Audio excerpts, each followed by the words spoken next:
Trade at investment ang pangunahing paksa sa pagbisita ni Singaporean Foreign Minister Balakrishnan dito sa bansa. Para sa kabuuan ng balita, mula kay Alvin Pelobello.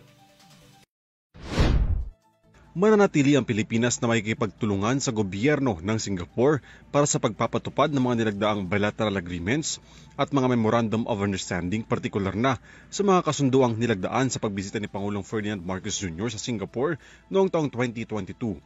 Muli itong pinagtibay ng Pilipinas sa pagbisita ni Singaporean Foreign Minister Vivian Balakrishnan sa Pilipinas.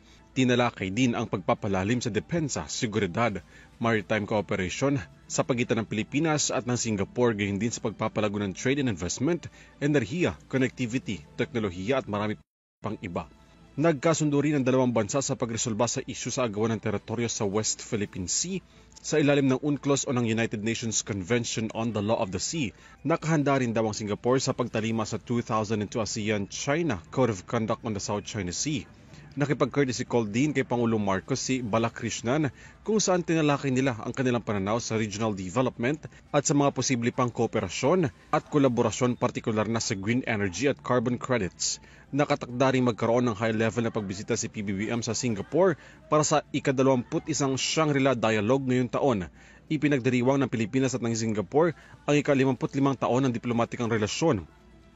Ito ang kauna-unahang pagkakataon na bumisita ang naturang opisyal ng Singapore sa Pilipinas mula nang magkaroon ng COVID-19 pandemic. Para sa EuroTV News, Alvin Pelobello, sumasaludo sa bawat Pilipino.